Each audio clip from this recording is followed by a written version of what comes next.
We are talking about all four of the Spy Kids movies. They introduce an aroma vision thing, and frankly, I don't think Hold my finger. Oh, we really missed out, honestly, without the assistance of wait, hold on. Say this is like the Icarus of Spy Kids, where the sun. That movie feels like it's a drug trip. They're perfect. He's got a rectangular black bar over his eyes. Do you think God stays in heaven because he too is afraid of what he's created? It's a rubber Number band. one, Stylish bracelet. Use number two. The villain of this movie. TikTok. Oh yeah, because the electronics don't work. Steering wheel that they fly around on. They pull an Avengers Endgame and actually ships with a magnet this steering wheel. it was the cute goth girlfriend. Which is insane that it's that engrossed in film history. I don't know about engrossed. That's a fun fact. It's on drugs. This movie's on crack. I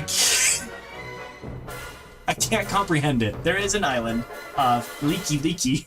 It's a lot funnier when Michael Reeves did it.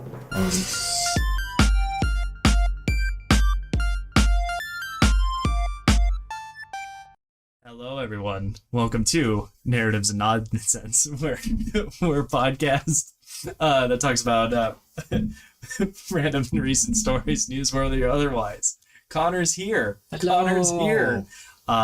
It's been a hot minute. Holy.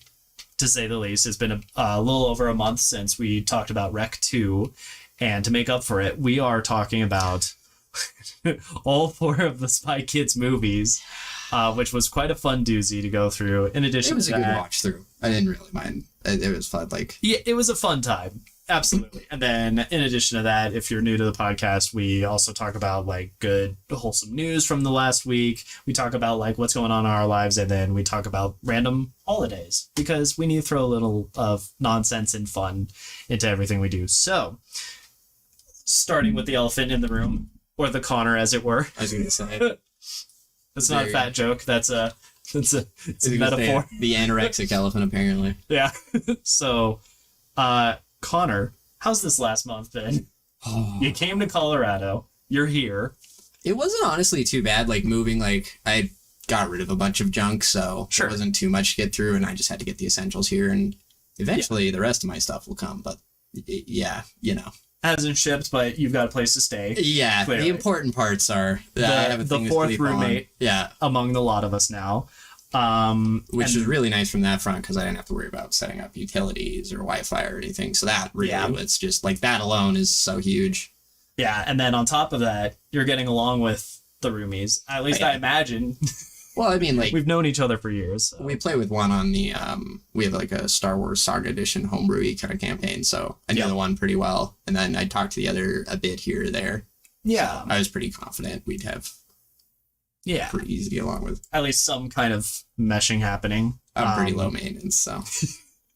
Yeah, no, that's very true, and you're easy to get along with, you're talkative, you have fun, everybody has similar interests, so it was all a nice collaborative meshing together. Yeah, we had a good party when I got here for one of their birthdays. Yeah, we had some apple pie, we had some games happening in the background, we watched Bionicle. Had my head in the toilet for a lot of it, You were out pretty early on. Yeah, I got a little the spirit of the good times. Yeah, really, got to me. Something I found out after the fact because I googled because you're Red Deer, Edmonton-ish section of Alberta originally. Versus here, there's a 2,000 plus elevation difference. And I'm like, oh shit, I did not think about that. So that might have taken you down that much harder. Even if I wasn't, that was, I had too good a time. No, I remember at some point you're like, here, have some tequila. I'm like, I just had some tequila, please. Mercy. No. No, and what's even better is after you turned in, I don't know, I want to say closer to midnight, maybe it was 11. Proper turn in was a while. I don't even really know because I was just in the bathroom I don't want to puke on the floor. Don't puke on the floor. Yeah, you were in the main bathroom, and then you went upstairs and went to that bathroom, and I was like, hey, you good? I left some water.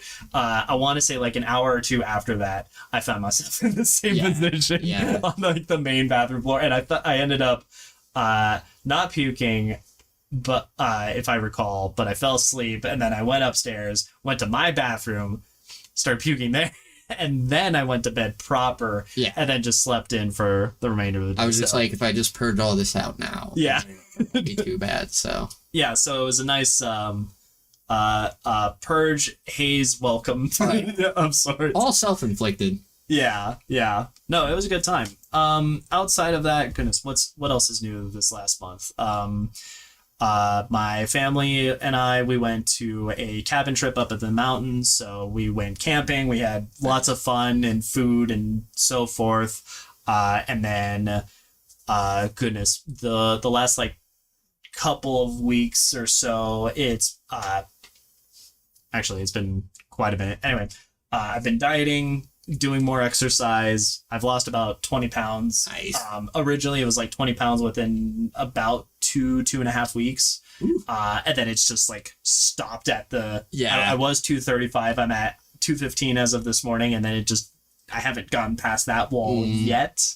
But I haven't tried very hard because this last weekend we had pizza and apple pie and alcohol and all sorts of stuff. Otherwise, I have a good metabolism. Yeah. Otherwise, I would just be the same boat. Yeah, that's very fair. And you've done primarily very physical work while I work on spreadsheets. Truth. That's my job. The calorie burning definitely helps out. Yeah. And then... I've done some rehearsal for dance stuff, but we can't talk about that until a later day. We'll see what comes of it. But you gotta be OSS level 2 spies to get into that. Oh yeah, there you go. Level 2 clearance. Get my badge reprinted or whatever it is they do. Otherwise, goodness, this last month it has been very toasty, with the exception of this last week going into this coming week. I mean, temperatures are finally dropping. We're not in the hundreds and 90s anymore. We've just gotten into like, it'll be consistently 80s, which isn't great, but at least at night it's 60s. The thing is, low it's fine 60s. though, because it's like we keep like downstairs. It's like whatever. Like when we had like 12 people in the house, it was a little toasty, but we opened it up, got some fans going, ran into the basement. The AC can't keep up with that, but now it's something where I don't necessarily have to have a fan on at night. I can just enjoy the cool air. Just keep my window open. Yeah, which is nice. Yeah, so that's it for like more personalized things. Going broader spectrum as far as like world news stuff. We got a whole whiteboard.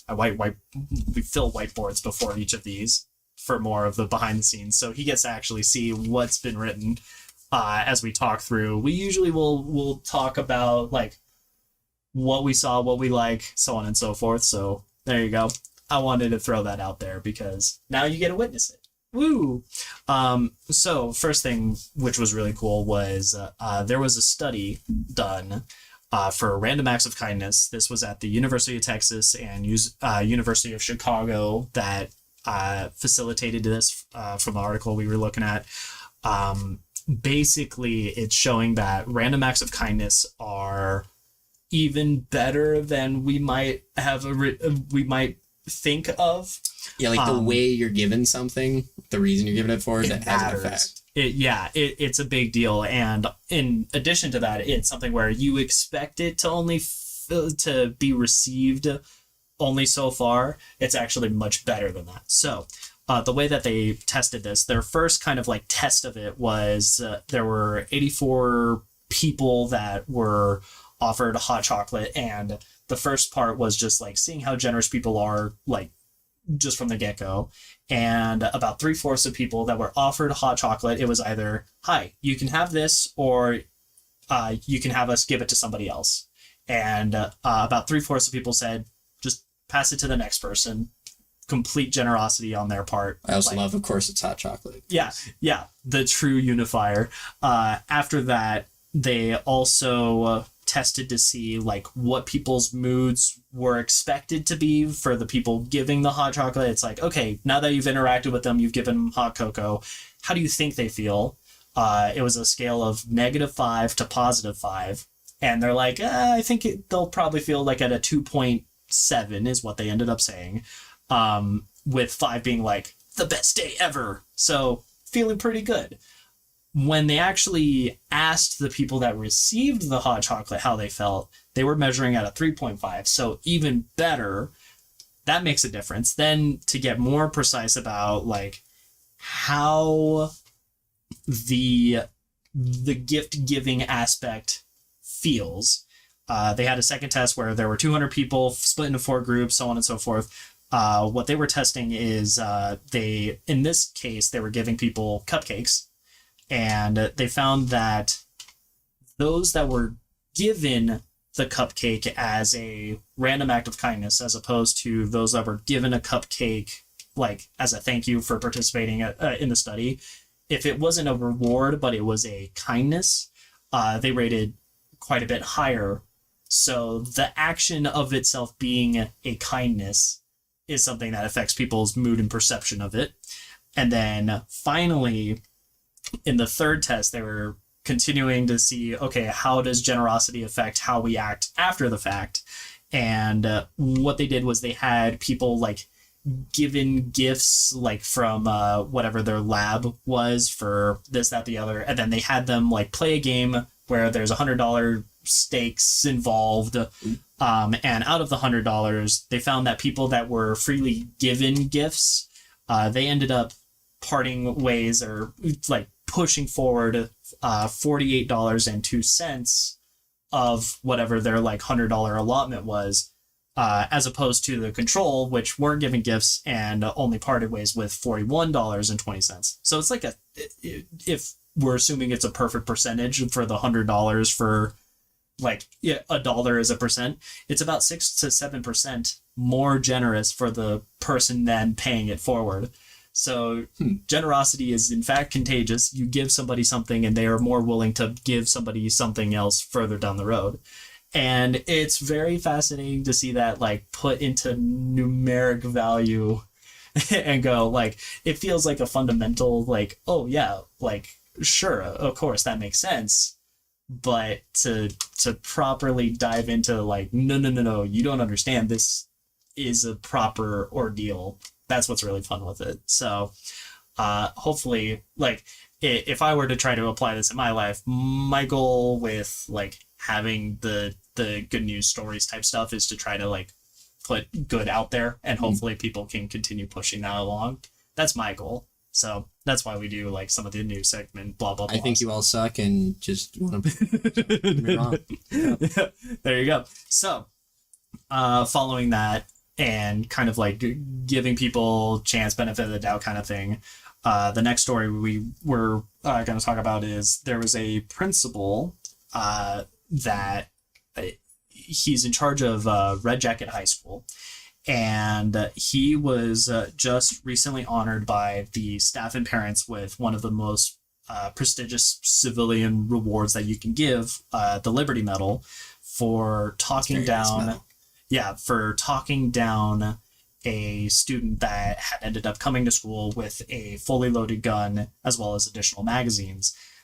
It was something where he had taken training in specifically therapeutic crisis intervention, and he's on record saying like he was using a lot of skills from the lessons that he learned when talking to this person, and after 3 hours he ended up talking him down. Right now it's something where there's lots of charges that come with coming with a weapon and the like, but it is something where they are getting help now, and this man potentially prevented another one of those stories about his shooters and like. So it's huge. So big shout out for that. It really is cool seeing that and seeing what I would call a different way of handling something like that. I feel like as far as the US goes, it's something where we don't focus on mental health as a tactic to approach things. Yeah. So it was really cool to see that. Well, it's nice when it's preventative, right? Yeah, exactly. Going on to a different tangent as far as like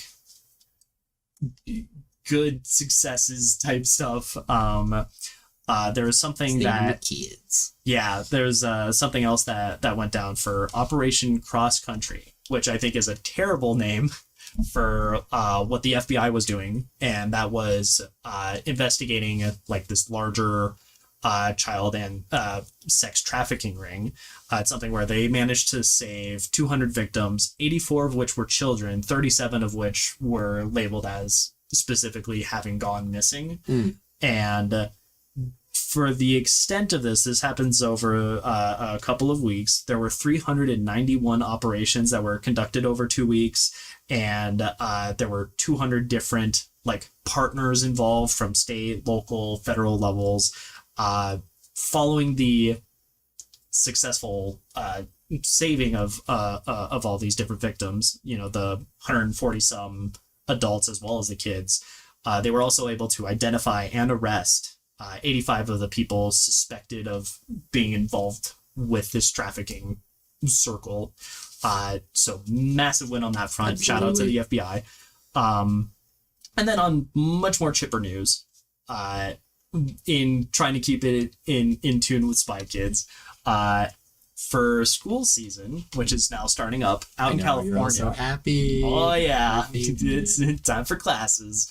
Out in California, they've just signed into law that there is now like recommended start times. For middle school, it should be 8 a.m. and for high school, it should be 8:30 a.m.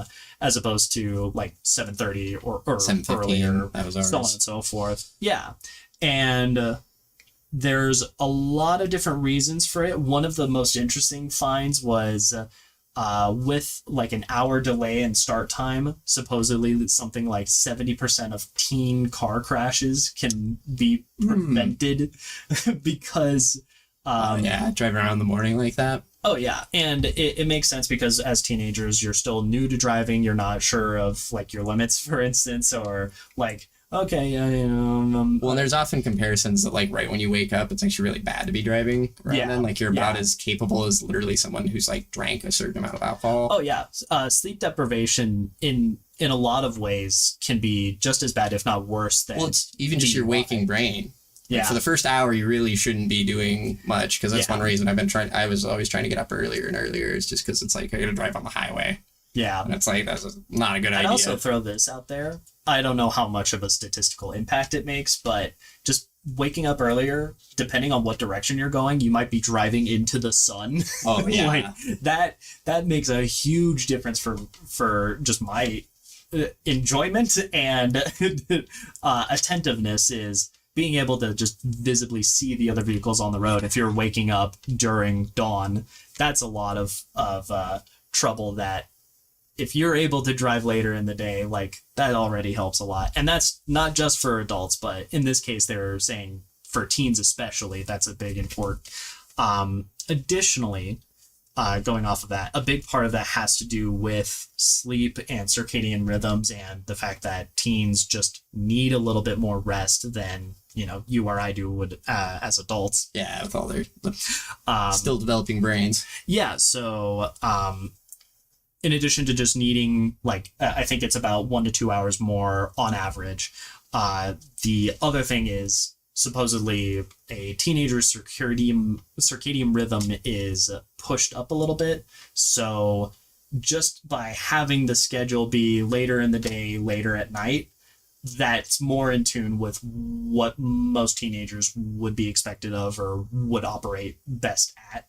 And then finally, the one of the it was I forget if it was a doctor or a PhD, but one of the people that is hardcore advocating with it was mentioning that the ideal would be probably 10 a.m. for teens, which good luck with that. That would take some massive large scale changes, but the other aspect is making sure that kids are getting enough rest and going to bed earlier. Yeah. And that ties in very well with making sure they don't have quite as much homework when they go home. So they're not, just cranking it through and then just collapsing or pulling an all-nighter or being up till 2 or 3 in the morning to then have to wake up early. Just to exacerbate it even worse. Yeah, exactly. So that's something where there's a little bit of a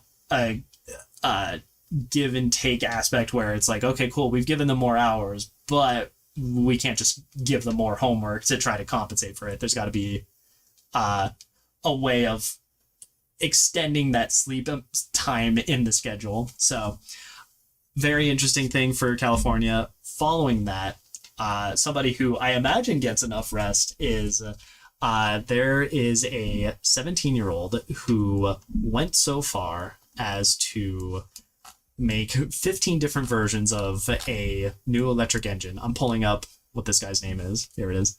Robert Sanson. So this dude, this goat, this OG, smarter than I will ever be. Yeah, a couple of years ago, it's something where he was learning about like what makes engines tick and how to make electric cars work, and started looking into how he can try to make them better. A lot of engines like that rely on a little bit of magnetism. They use rare earth materials, and while he is currently looking at potentially getting a patent, he hasn't disclosed all of the information with his prototypes. It is something where one of the key factors is changing how he goes about that magnetism. So he'll have like a section of steel, and then as it's rotating, it has like little air hole pockets, essentially. It's not just a full magnet the whole way around. Yeah, and the as far as the science becoming applicable part goes, depending on how fast it's going and what kind of thing you're looking at, the two factors they mentioned were how much torque, so like how much power you get out of it, and how energy efficient is it for said amount of torque. And depending on the level of spinning you go, it's between 30 to 40% rounded, more efficient with more torque than what a more traditional engine would be like. Now, what's even better with it is because he's basically just using steel and then like basic things like copper and 3D printed plastic for his prototyping. It's something that isn't using as rare of material like you would with more traditional magnet relying applications. So this could be something that's far more sustainable in the long run, in addition to being more efficient and just better bang for buck power. The part that's really fun is he was able to test it up to 750 RPM, rotations per minute. Comparing it to a Tesla engine, over in Tesla, they're getting like 18,000 RPM. What's holding him back from testing it further is that the plastic being used in his prototypes are starting to melt because of how fast they're moving. So at a certain point, he says something along the lines of like, I've been working on this for a while, I might as well like throw it into a science fair type of thing. He ends up winning 75 grand off of it. So he's literally just like, all right, cool. So I'll apply this from version 15 of this prototype and I'll throw it at version 16. And again, he's still looking at the patent, which I imagine if this is something that he's able to continue building and work on scale, this could change how we do electric engines. Oh, easily. Like, that's a big deal. So we'll see where it goes with it, but very exciting. And then finally, just going off of like green energy type things, with the introduction of the Inflation Reduction Act, USPS has actually been given a lot more funding. A while ago, we actually considered talking about this. USPS was given like in the realm of $1 billion plus so that they could upgrade their fleet. Originally, they were looking at getting 165,000 cars from whatever manufacturer it was. The problem that a lot of people started raising objections about was that 90% of these cars were going to be gas fueled for this future going fleet, leaving only 10% for electric or some other vehicles for the fleet or support infrastructure, so on and so forth. Big push to get off fossil fuels and coals. Yeah. And coal. Yeah, now that that's become such a big conversation topic with, you know, all the craziness over in Europe with Russia and potentially with heating relations with China and the like, that was something that kind of got a little bit more of a nudge. They ended up throwing $3 billion at the U.S. Postal Service. So now it's looking like they're going to be getting about 40% of its fleet as electric vehicles, in addition to, you know, what supporting infrastructure and just expanding the fleet overall, because USPS has a hard time.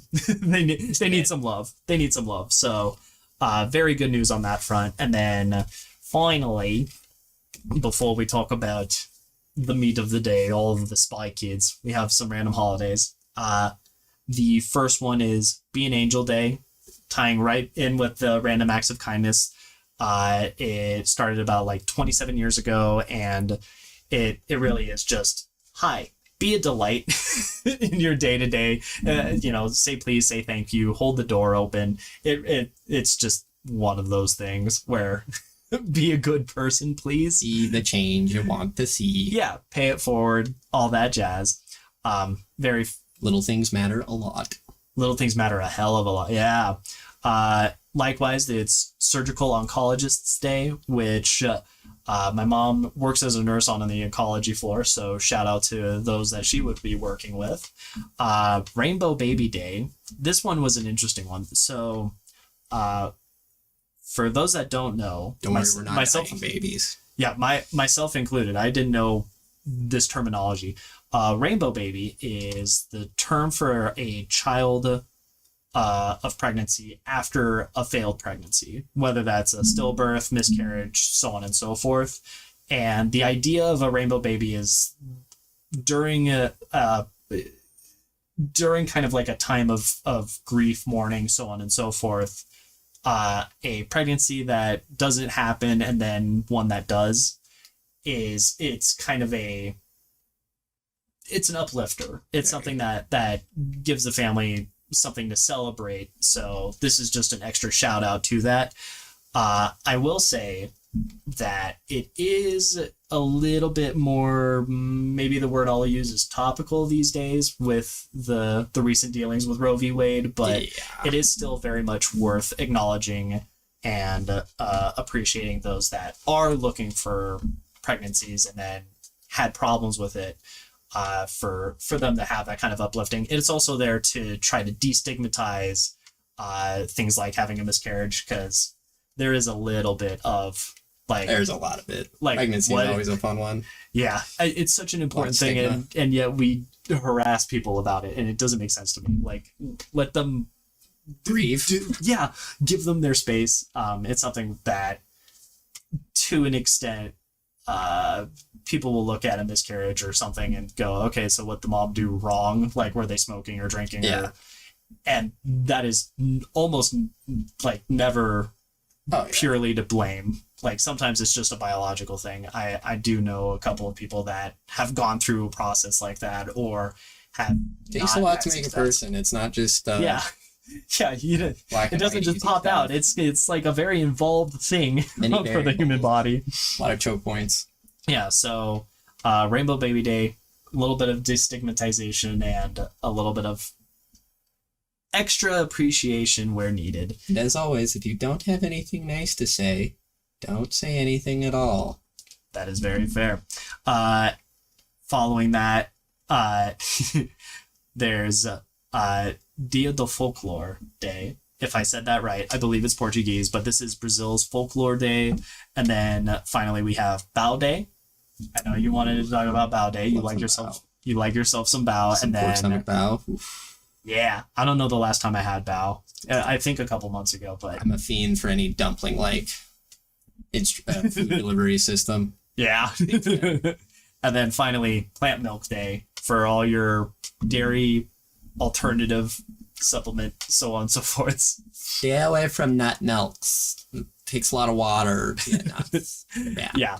What was really fun is I just recently depending on your allergies and such. Yeah, I just recently watched Food Theory, and one of the things they were saying is soy is of top quality for plant-based alternative. If you're looking for like nutritional value for bang for buck, dairy is still up there. But if you're looking at plant milks, they label soy as like king above all else for plant-based stuff. And they introduced me to the idea that there does exist pea milk, as in pea, like green peas or peas in a pod. They don't usually call it pea milk for some reason. Not urine milk. Yeah, you would think that branding would just hop onto that train. So those are the holidays, and now the meat of the podcast. Haha. Spy Kids. Okay. those at home, if you care about spoilers, we're talking about 4 movies here. So if you want to go into this blind, get out now. They've been out for the better part of 20 years for most of them. And they're very fun. They're from Robert Rodriguez, who just has a reputation for making very fun films, generally speaking. He's the GOAT. And we're going to be talking spoilers as we go through all of these. And 3, 2, 1, be gone. Okay, let's start with the first one. Spy Kids, the OG. It's good. It's so good. Very holds up amazingly. Yeah, and it's very wholesome. It's well executed. I think it's as wholesome as it has to be. Yeah, it's a little cheeky. It's as well, it not just wholesome in like a moral theme thing, but wholesome as in it is a holistic movie too. Like it just feels very well put together. Like they had concept and they executed it.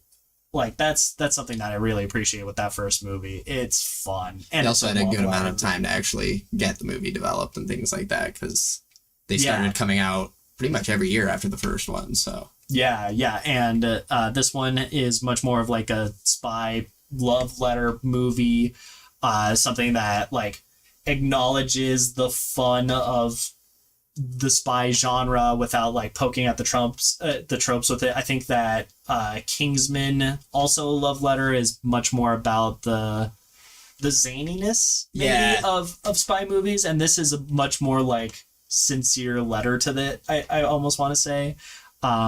Likewise, thematically speaking, there's a lot of really good tonal focus on the power of family and the power of like just kid empowerment.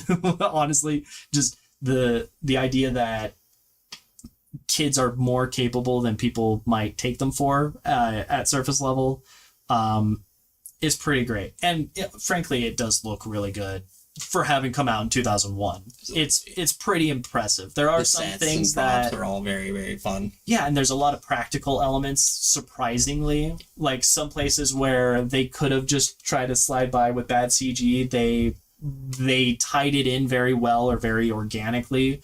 I think the thumbs are a great example where they're actually in their suits. Yeah, they're actual like props moving around and about. There are some parts where it's supplemented but not replaced by CG, which I think is really great. I think it looks the best. Really, the only part that's like weird is it makes sense within the story. Floop, who is like the main villain, I'm putting it in quotes, he has the VR room that he films a children's TV show with these mutated versions of spy agents that have been caught trying to like sneak around whatever they're doing. Almost kind of Hellraiser-esque in their weird looks and stuff. It's funny. Yeah, that's a great way to put it. They're very weird, but not so weird that you would scare off a child. Just make them uncomfortable, I think. Depending on the age. If they're like 3, that might be terrifying. Minion was always creepy. With the foreheads that all grin at the same time. Yeah, that was always creepy. Yeah, so so the things that happen in the VR room for like the background and the room itself when it's off looks off. That looks weird, but it's otherwise, a chintzy kids show, you know. Yeah, and I do think they end up using it for good effect when like Junie goes in there with Floop and has like a full heart-to-heart, and Floop goes from villain to sympathetic, like pseudo protagonist, like goes full flip, realizes his mistake. Yeah, and like what's important to him and what he actually likes, and he goes, oh my god, like the children's show, I always wanted it to be something that people like and care about, and here's somebody who's a super fan. Positive. Yeah, so it makes for an interesting like mid-movie twist to see where it goes from there.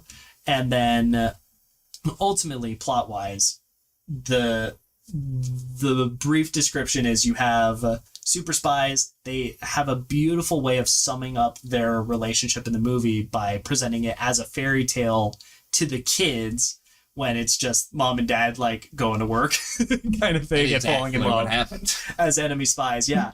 And what happens is mom and dad find out about missing spies. Floop's like characters in the TV show. They go missing trying to look for them, and then the kids' house ends up getting like broken into. They find out this like hidden secret life that their parents are super spies. Go to a safe house. The safe house gets raided. Goes to Floop's castle after coming across the dad's brother, their uncle Machete, who is Danny Trejo, just being a baller. Yeah, and then them going there, somewhat saving the day. They get Floop on their side. Floop ends up reprogramming a bunch of child agent android robots, literal robot that they're kids. trying to upgrade. Yeah, robot spy kids that they're trying to upgrade with the third brain, which is like the dad worked on some like AI super intelligence brain. That was when they never really went too deep into. It's just the brain. Yeah, the brain. Yeah, it'll make these kids actually talk instead of just walk around and punch and stuff. But when Floop flips the switch, after having his change of heart, he figures out how to like finally get control of them. And all of the kids end up like tossing the actual villains like up in the air like 8 times in a row. Yeah, but all's well that ends well. The kid robots end up joining as part of Floop's cast, and the kids now aware of their spy parentage admit that they're spies. The kids admit they're spies as well to one another. Very fun. They go home and then they get called. There's the director of the OSS, their spy organization. It's George Clooney, and he's got a rectangular black bar over his eyes, and I love it so much because he just takes it off when he's getting serious and puts it back on for the anonymity. Like, it's such a good visual gag. Oh my gosh. He's like, also just to see George Clooney in this is still so funny. Yeah, and he's like, all right, Cortezes, I've got a mission for you guys. And then the parents are like, hey, we're retired. And he's like, no, I wasn't talking to you. I was talking to the kids. Yeah. So, very fun. It threw me to think, oh my God, all the way back in 2001, they had a virtual reality room. I thought that was funny, and they called it a VR room. And I'm like, yeah, we can like do that now. They're filming Mandalorian in one of those, kind of. Literally, yeah. Like, that's basically where we're at now. It's a very good movie. I love Spy Kids 1. Can't go wrong. As do I feel about Spy Kids 2. I love that movie too. Island of Lost Dreams. Oh, the title makes no sense. There is an island. They're really reaching. Yeah, Robert Rodriguez is on record saying that it's Lost Dreams because kids will envision having fanciful tech and powers and stuff, and as an adult you forget about it or don't think about things like that real, it's silly anymore, and this is what that is. It's a dumb subtitle. It's very silly. There is an island of Leaky. Oh, Okay, so I think that Spy Kids 2 is the most fun one because it's on drugs. That movie feels like it's a drug trip. And I don't mean drug trip like, oh, you can't like discern reality, you're jumping through multiverse Doctor Strange style drug trip. I mean like you're going through as if it were a dream where everyone keeps acting like, this is just normal. This is just how it is. Yeah, it feels like a lucid dream almost, where you're following the kids. Like they have super spy secret like shop thing. They have a whole intro with a theme park. The OSS now officially has a Spy Kids Kid division. Yeah.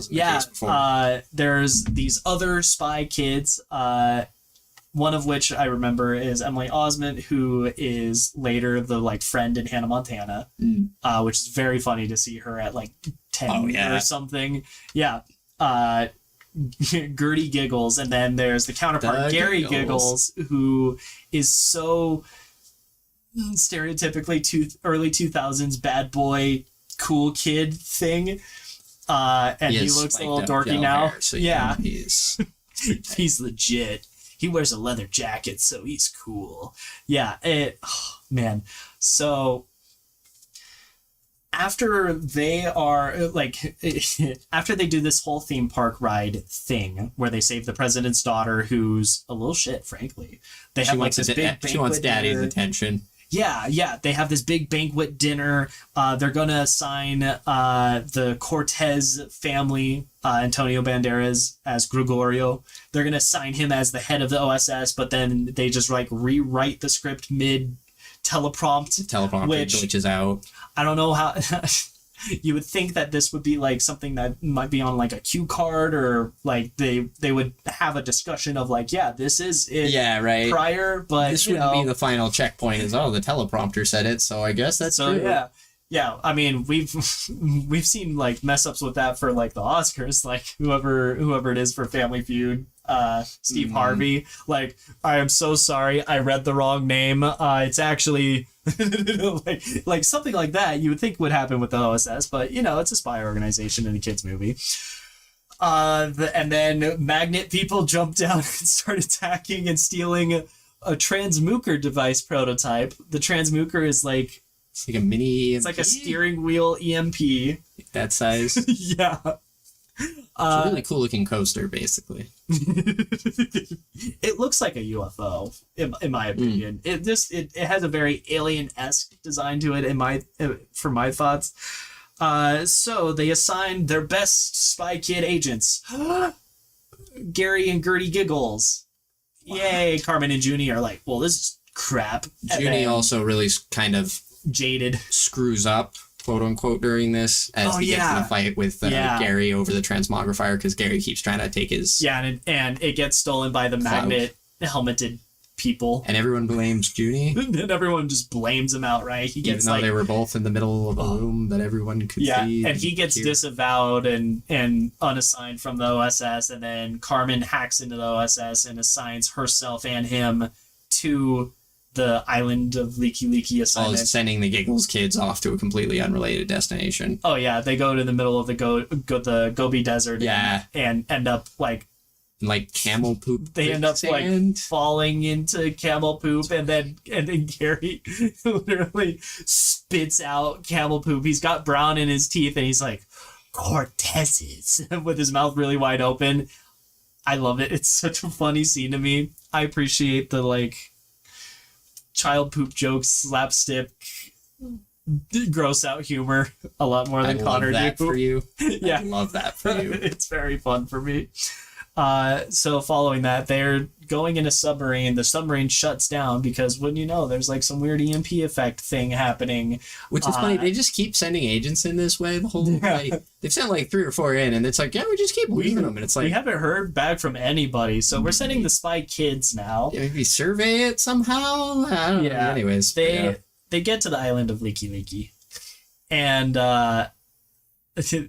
eventually at some point get chased around by a whole bunch of like these weird monster things, fall down a volcano, fall for hours down a volcano, keep falling, find out it's kind of an illusion, and out of nowhere comes in a Steve Buscemi as Romero, who's just like, oh yeah, this is my island, and all those monsters, I am a bioengineer. I just wanted to make, kids have like cool a mini zoos. Yeah, a little miniaturized zoo with actual animals that you can like have in your room.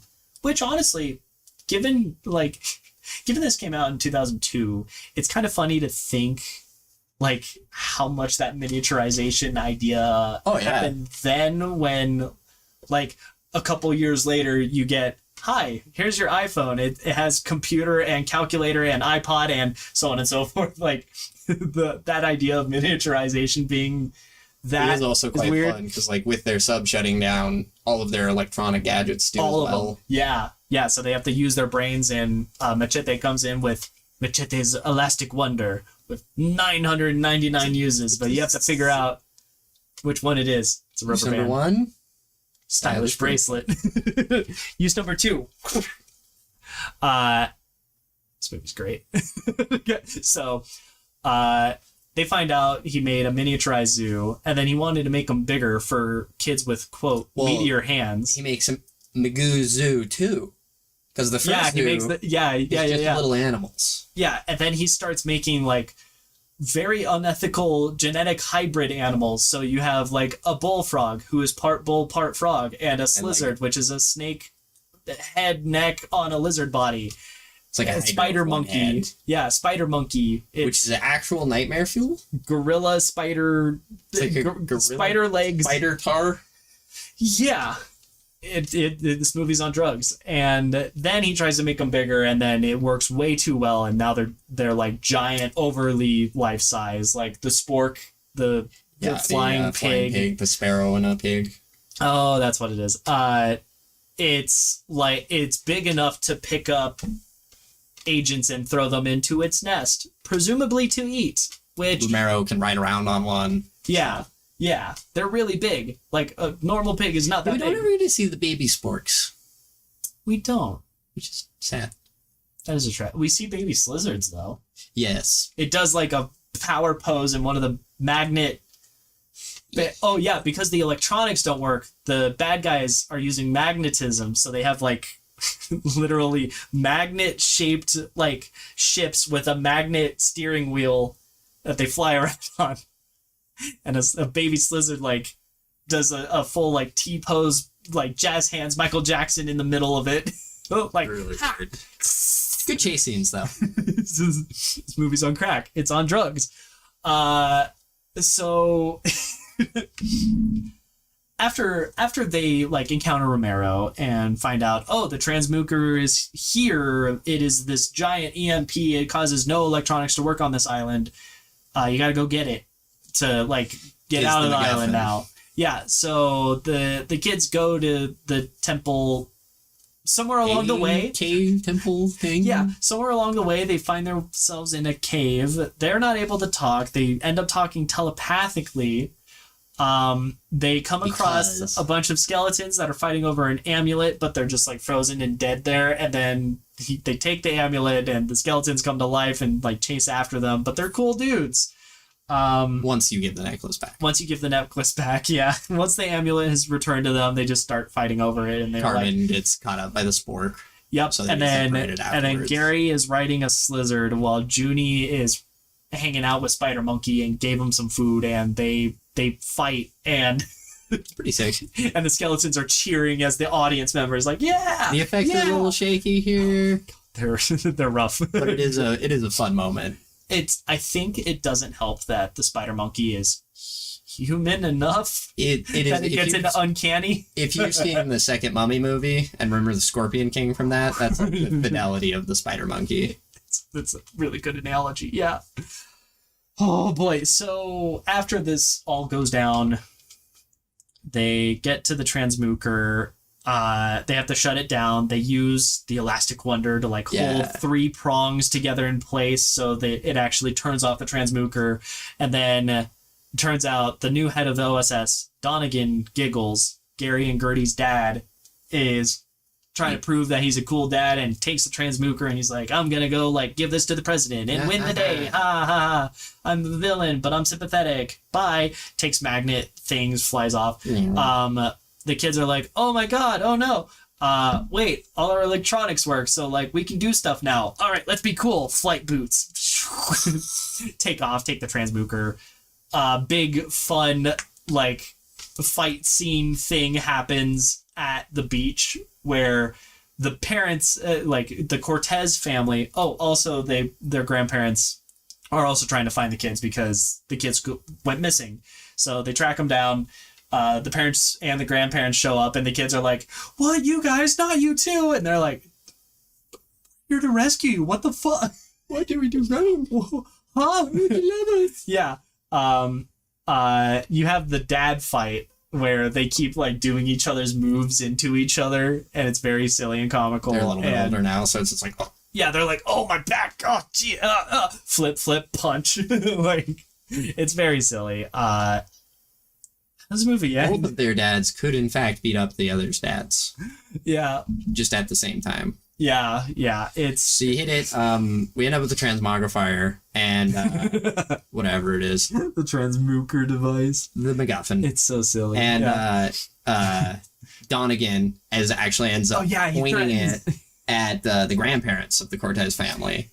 So we have the... Which will presumably do something. It's only been shown to have EMP powers to this point. I don't know if I want to get hit with a big EMP that close. That's fair. Maybe or what, but maybe they have pacemakers. Who knows? Either way, it's bad. And then it's funny because like very quickly, Gregorio or Antonio Banderas' character, jumps up in front because they, natural in slow motion. No. So it's a big moment because it's like, oh, you do care about us, like you are good. But then it just.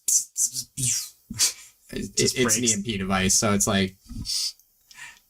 The EMP just breaks, and it's Gertie had a change of heart and sabotage. That was it, yeah. Her and Carmen talked because she also got caught up by the spork. So they had a little. They had a heart to heart about how dumb this all is, and then their dad is like, "What? Why?" And ultimately, they're like, dude, we got you. You're good. We don't need to like prove it to the president or whatever. Also, let's not acknowledge that whatever this EMP magic device thing is literally worth like billions in the intelligence community, I'm sure.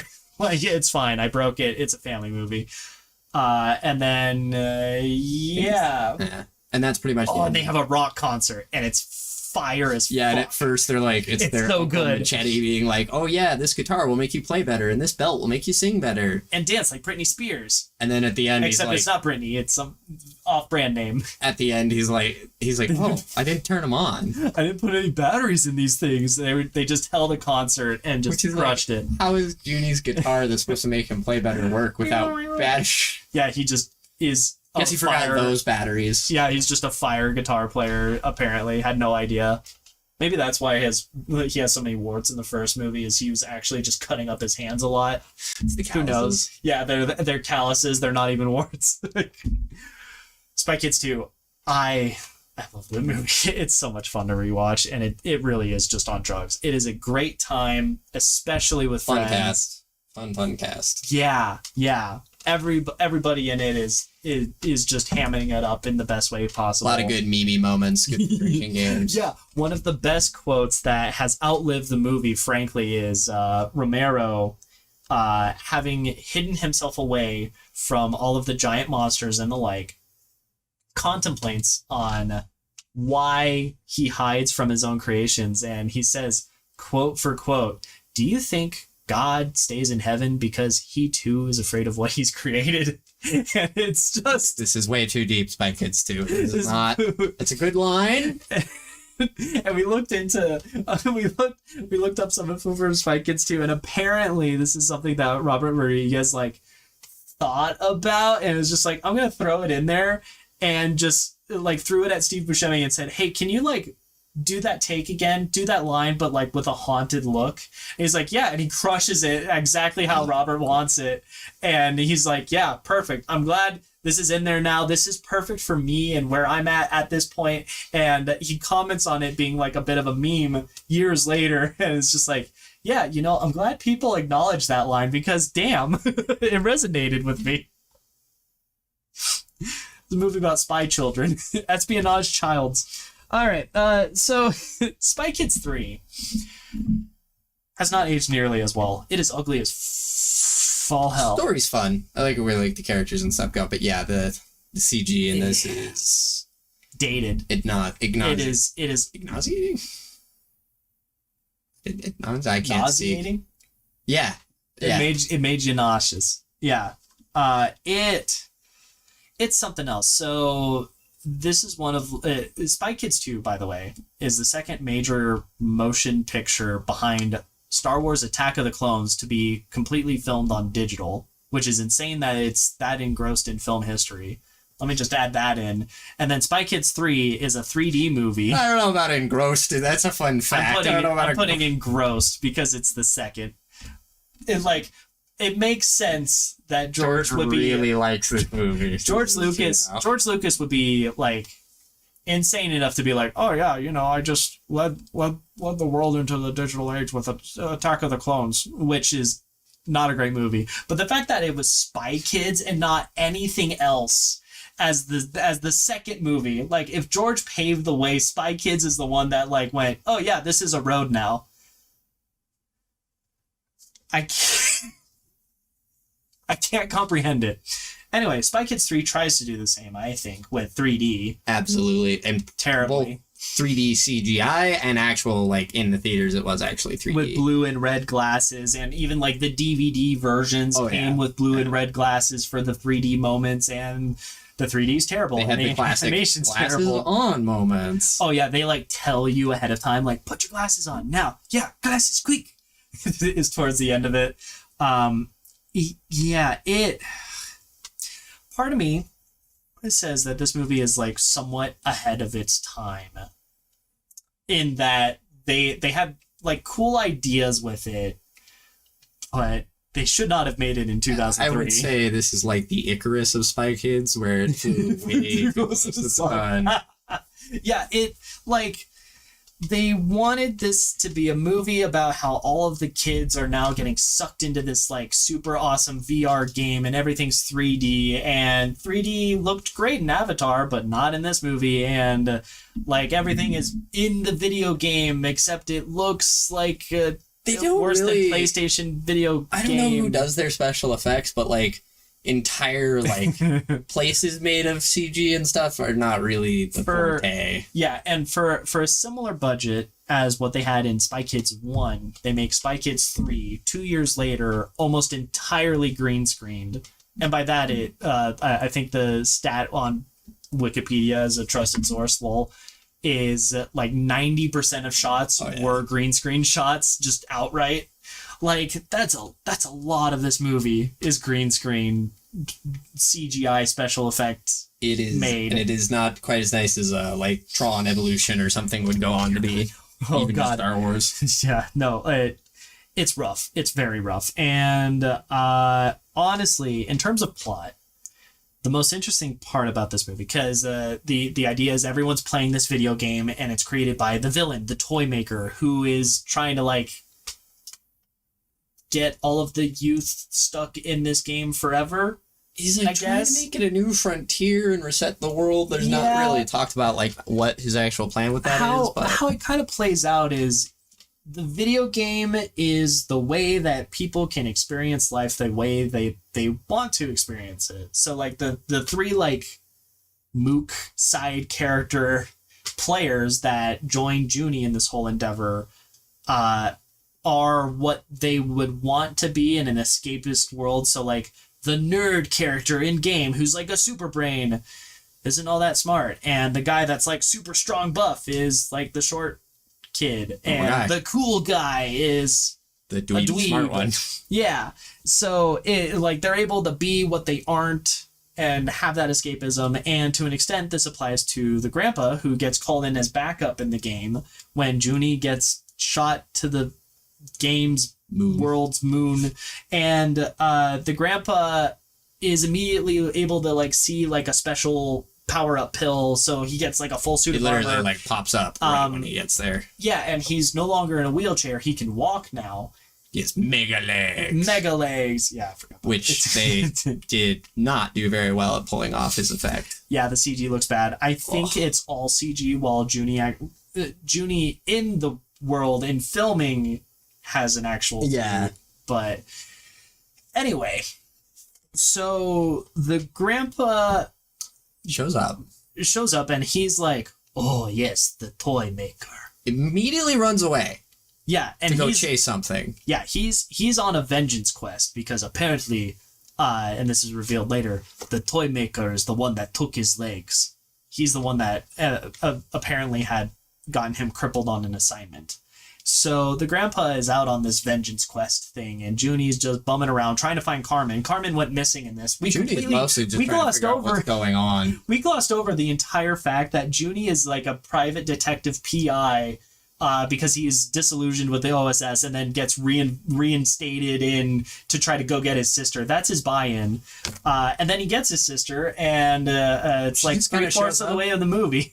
It doesn't really do anything. The toy maker's like, yeah, give her back. On the way through the game, everyone keeps referring to him as the guy, because the game has like this myth MMORPG aspect where it's like one of the players will be the guy. Yeah, and they're like super powered, and they will, I don't know, get us to level 5. Yeah, and bring us all the peace in the world or whatever, prosperity for all gamers. I don't know. The glory and prizes. But there's also another myth introduced like way too late. The deceiver, who will pretend to be the guy but isn't the guy. And the whole time it was the cute goth girlfriend. Yeah. That Judy likes. Yeah, kid's first goth GF who has like 3 interactions with him. And... kicked his butt on the moon and then... No, he kicked hers. Well, sorry. Initially. Yeah, he wins, but she kicks his butt. And then later does a self-sacrifice play on behalf of the guy because she believes in the guy. But she's actually just a robot. That's like that's what Maker made. I forgot about that like until I talked through it. No, and then the actual guy shows up. Played by Elijah Wood. Yeah. Clearly this is the height of his career. 2003, early 2000s, he wasn't doing anything else important. This was the crux of his career. And Magnum frankly, opus, I could even say. Yeah, to this day, still is absolutely the best. Nothing else. Like, Hobbits don't exist. This is his best role. I think it's what they based halflings off of in D&D. Oh. No. I think hobbits are based off of halflings. Yeah.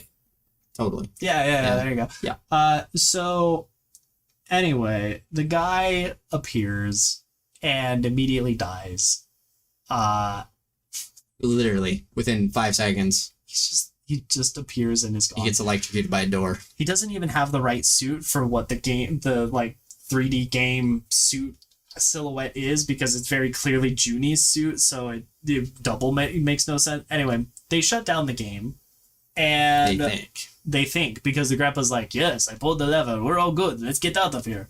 And turns out he brought the toy maker into the real world with all of his giant real world robot menace things. Giant monkeys. But the only way you can see the giant menace monkey robots is with your glasses. And they pull an Avengers Endgame and have people from every part of this series show up. So Floop and Minion show up. All of the Spy Kid children show up. At first it's like actual familial relationships. Yeah, it starts with the family, and they're like... And Gertie had a line earlier about how everyone's your family. So Jimmy's like, oh, yeah, we need to call in everyone. And it turns out it's just people that they met. Yeah, the guy who owned the amusement park. In the second game. Yeah, in the second movie or what. Like, yeah. The Giggles is his family, Romero. And they're like, we ran out of glasses, so these are the only ones that we have, and they're slightly broken, just like your glasses. And he puts them on, and he's like, they're perfect. Yeah. So they beat up a bunch of the robots and... The, jobber ones. There's one that's got, Sylvester Stallone face. Yeah, which is the toy makers. And the toy makers robot has the toy maker in it, and he has a heart-to-heart with Junie's grandpa, who's like, hey, I forgive you. Sylvester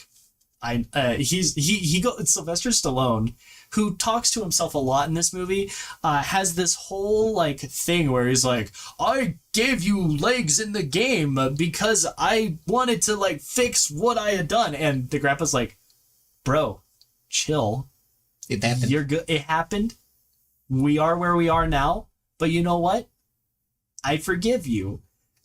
And they forgive each other. And it's the big thing of he's like, I forgave you a long time ago. It's whether or not you can forgive yourself. Yeah, that's fair. That's true. That is more of the moral. Anyway, you're the one that needs to give yourself the second chance. And they live happily ever after. Yay! What a finale to the Spy Kids trilogy. Ooh. Okay, bye everybody. Oh wait, Spy Kids. There's more. Time one. I think they also call this one 4D. They do, because they introduce an aroma vision thing, and frankly, I don't think we really missed out, honestly, without the assistance of the aroma vision. No, wait, hold on. No, I'm glad we missed out. I just remember they had freaking one of my biggest gripes with this movie is they have Ricky Gervais voicing a robot dog, and I really hate the robot dog as a character. I don't really care that it's Ricky Gervais. I just hate the robot dog. It just really annoys me. There's the scene where they're running away in the freaking the hallway, and it makes it makes the practical joke that the dog does, where he's like, okay, if you pull my tail, it'll like make them slip. And well, I mean, it's like the Rugrats movie. You had to be able to smell Dill's stinky feet to really get the full immersion. So the dog pulls a prank where he's like, pull my paw, and so he pulls it, and then it's just a giant cloud of gas. They put that. That's Jordan, more upsetting now. Funny. It's more jokes. No, it's more upsetting because they put that in purely to have the smell of vision, but not. Well, and because can't come up with decent jokes. But they're funny in two. I don't understand. I'm gonna be honest. There's not much of a punchline to poop in your teeth. It's just like, ha ha ha ha, poop in teeth. But it's not just poop in teeth. It's poop in teeth in the great betrayal of what they were doing, because they thought they were on this grand quest and they got stuck in camel dung. Anyway, so Spy Kids 4. So it's not Junie and Carmen this time, actually. No. It ends up being their aunt, whose name I don't remember off the top of my head, but she's played by Jessica Alba. Yeah. Who has 2 kids, step-kids, and then a third child that they had. Yeah, so she's pregnant in like the opener of this movie, and like on assignment, literally about to give birth while hunting down the great villain. Which is like insane to me this whole time. Like she's pregnant, running around fighting guys. It was originally just like scoping out the situation, because she was just like. Yeah, until she stopped doing that and went down and fought. Used his zip line. Got in a car chase. It's so funny because the guy, like as the I don't know, int ops officer, whatever person, he's literally like, no, you can't do this. You're pregnant, and it zooms out, and she's just got a giant, very clearly. Her water at one point starts to break mid-fight. Yeah. Punches guy behind, like 10 feet behind her. Like, you're really not selling this person as a great parent. No, it's so silly. It's weird. They do that a couple of times. So she hunts down the villain of this movie, TikTok. Oh, it's like that thing that the Gen Zs do. The place. It's so funny to me. It's so much funnier watching it now as opposed to like 5 years ago. I imagine that I wouldn't have so much of a kick out of it. It's just not planned at all. Very, very ironic to me. Or it's purely whatever. Alanis Morissette is having a time. So TikTok is a time-based villain that at some point starts speeding up time with what's called the Armageddon device. Another world-ending possible threat yes. that the OSS just has around. Yeah. And the reason it's a world-ending device is the Armageddon device, the Armageddon clock, whatever, will speed up time until they run out of time. So at some point, like, the dad goes into work. He's played by Joel McHale. I don't know what his character's name is, but Jeff Winger from Community. And he is like doing a spy hunting show, ironically, because his wife is a spy. He has no idea. No, she's an interior decorator. Yeah. Anyway, so he like in one of the like silliest scenes, he's like, "Oh yeah, it's due Friday," and he's like, "No, his boss is no, it's due now. It's Friday. Don't you know we're running out of time?" Of course, because your jackass boss has to just still, even though we're all under this huge crisis of time. Oh, yeah. Sucks to suck. It's due now. At some point, I think we ended up pausing the movie, and I'm like, so it's like the Earth's rotation just spinning faster? Is that why there's less time? Like, there's more holes in this one. But there's more highlights. That does keep coming back too, because as time is speeding up, like the dad will be like, "Oh yeah, we'll hang out after work," or we'll talk for breakfast." But then like 5 minutes goes by, so I was like, "Oh, I don't have time." Oh wait, I thought I had 5 minutes. Oh no! Like, "Oh, you're so bad," even though we know that time is speeding up and it's not working. Yeah, right. Our dad never has time for us. It's his fault, not the guy that we know. Literally speeding up time on the news. Hijacked every radio station ever. People are weirdly stupid at points in this movie in ways that they're not normally. Like, normally they function like people. Other times they're just like, yeah, I'm dumb right now, so no. So, God, what even, so the, like, stop the Armageddon device crystal is on a necklace that stepmom Jessica Alba gives to stepchild, and then immediately needs to like get it back after the stepchild like pulls a prank on stepmom. She needs to like get it back because the OSS is like, hey, you need to stop the Armageddon device thing. And we gotta break this down. Stepmom goes into stepdaughter's room, gives necklace, has whole heartwarming and speech. picture of the mom of her biological mom. Yeah. Real nice, heart-touching moment. Yeah, we're family now. Stepdaughter had set up a prank already, forgets about it. Whole Rube Goldberg ass trap. This all happens. This is after the necklace is given to her by the stepmom. Yeah. And then later, sets up trap, gets necklace. Mom walks out. Heartwarming moment. Mom walks out. Triggers trap, covered in, bomb. Which looks like toothpaste. Yeah. It's blue slime. It's the stuff you make at summer camp. Yeah. Next day is told by OSS, hey, we need that necklace back because it's got the world-ending device kryptonite, because there's a red crystal that you just like set on top of the gears and it just stops it. So if you could get that back, that'd be great. So she goes home and the daughter is like super pissed. Like, even though she was just writing an apology letter for the prank. Yeah, and this might be a good way to like make up, help on the apology. Anyway, so kids are stupid, right?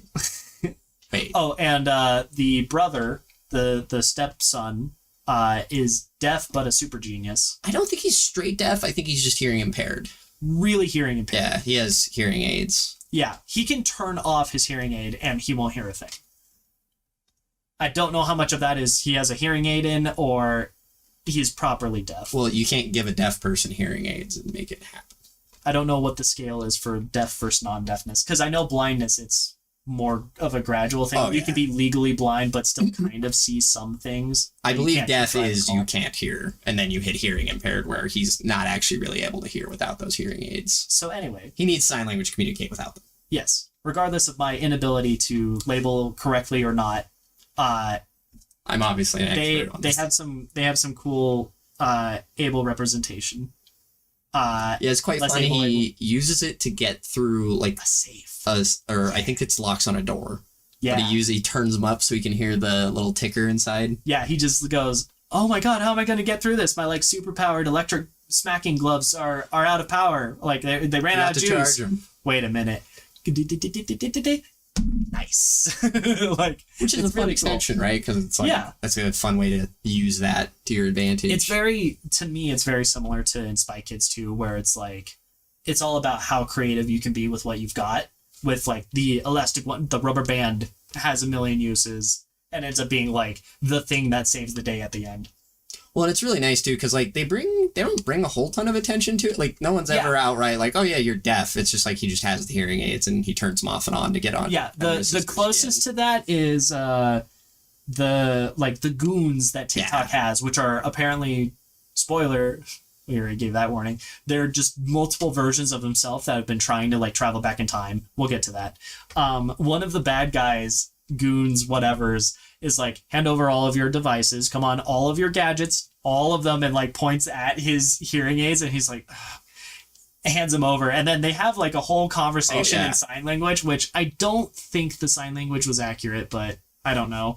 But one of the bad guys is like, what are you guys doing? And he's like, well, he's hearing impaired, so, and one of your guys took away the things, and then the dude is like, oh my god, yeah, the main villain, not Time Master. Yeah, because it's Time Master, and then there's TikTok, who's like the minion, but is actually right hand man. Yeah, the right hand man. Yeah, turns out to be the more villainous of them.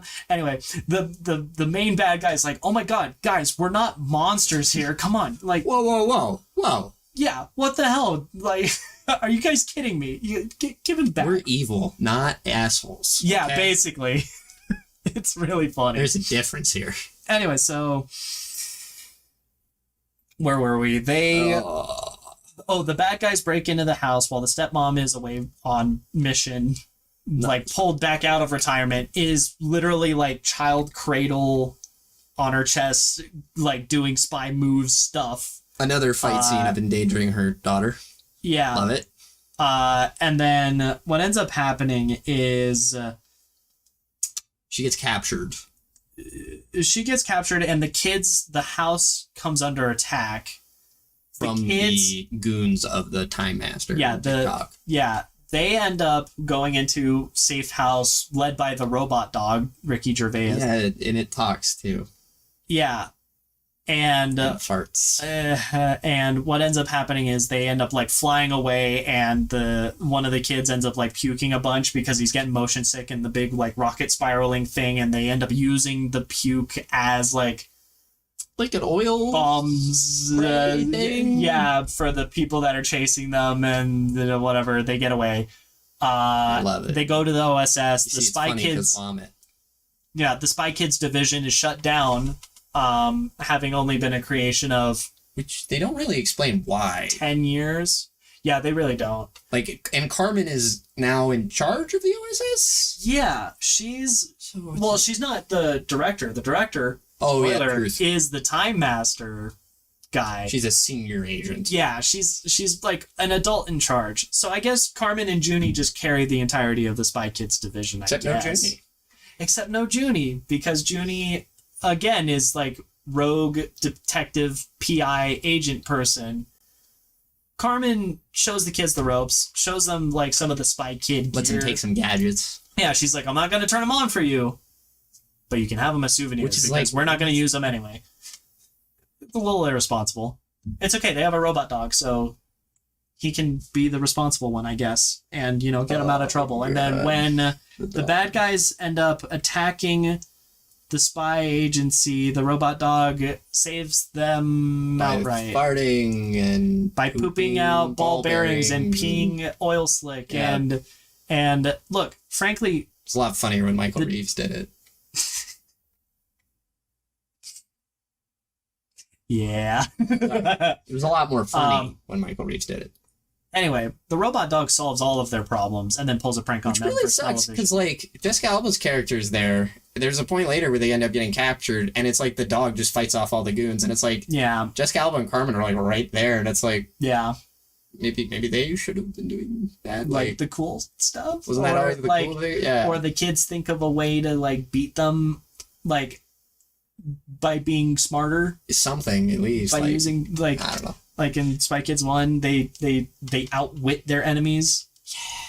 Or have some, like, slightly dumb luck. I'm not gonna lie. Like, burning whatever her face's hair on fire, that was just one of the jetpacks got her. Like, that's not that. The kids enacted it, but they didn't, like, plan that.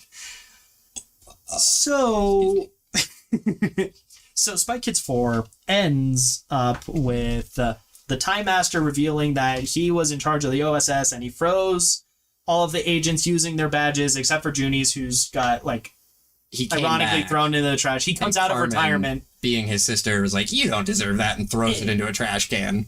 Yeah, even though he's apparently the best agent. Everyone sure seems to like him. No, they call him, like, the best agent they have ever had, because it's Agent Cortez is, like, top notch. Well, Junie walks in, and Carmen's like, basically, just arms crossed, pissed. And Junie's not frozen because he doesn't have his badge, because she threw it in the trash, which you would think for, like, a super spy intelligence badge you would get that out of the trash can, but whatever. You put your hands in trash cans? I will happily do it any day if there is something of value in a trash can.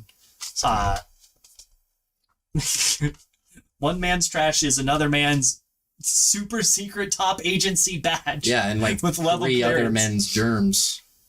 I can wash it. There. Like, no, it's not that bad. Anyway. What if there was a needle in there, man? It's modern day.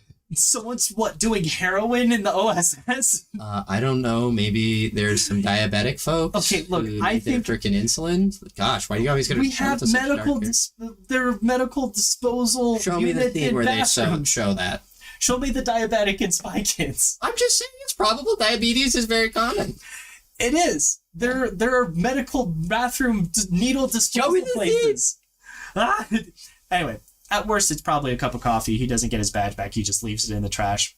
Frankly, actually, that makes sense for his character. He's disillusioned with the OSS. That was kind of my thinking. Is he's like, whatever. Yeah.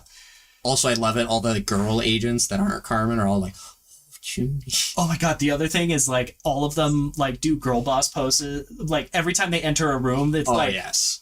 It's all way, just yeah, every single time without fail. Going on. It's so funny. So TikTok freezes all of the agents, and what transpires is Junie going, "Oh, I don't have a badge. It must be my badge," and like freeze Carmen and Jessica Alba, and they fight bad guys. The spy hunter dad, Jeff, ends up finding out that his family is all spies, and they record it, and he sees it on the TV and goes, "Oh my god," when reviewing the footage, and they're like, "Yeah, we're gonna like lock up the spy for child endangerment or whatever," and he just takes his coffee and goes, pours it on the keyboard, which somehow breaks destroys the whole computer. Yeah, and the guy's like, "Oh, well, good thing we have it on tape," and then he grabs the cassette tapes and just starts eating it. It's like, you guys don't have a server for backup? Or in 2011, no less? Like, there's more than just film in 2011. Seriously, when this came out. USB drive. Yeah. It's like 30 seconds of footage. Oh my gosh. For a popular television production, no less. So, anyway, what results is they end up getting to the toy maker's like actual thing, villain lair. The toy maker. The toy maker. The time. The clock man. The clock. The time master. Clock. We watched all of these. Time master and his minion that's kind of low-key in charge, TikTok. Who this is why you don't watch 4 Spy Kids movies in a row. Who they all reveal has been like he and all of the other minions who have been wearing like clock-based hats, masks, cowls. Oh yeah, without faces, like because it's only the clock face that is the face. You know, that's actually a good visual pun. I didn't think about that, but all of them are just older versions of himself.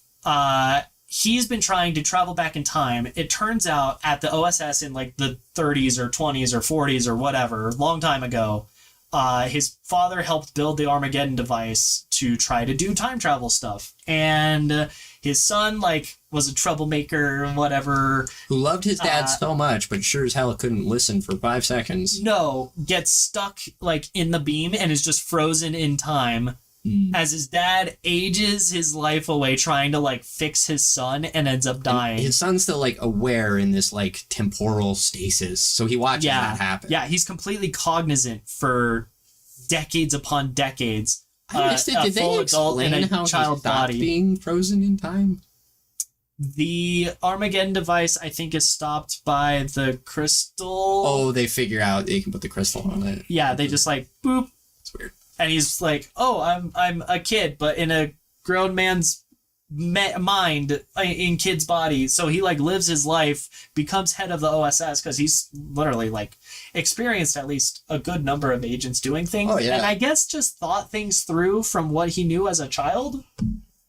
Well, I mean, the Spy Kids thing, right? Like, yeah, and becomes head of the OSS as an adult and tries to like open up that program, and that's why he becomes TikTok and TikTok 2 and TikTok 3 and TikTok 4 and TikTok 5. They do the Dragon Ball Z thing where if you go back once, you're really just creating basically a different reality. Yeah. Where that stuff happens. Yeah, it's a new version of him each time. What was the one we just watched not that long ago? About time travel.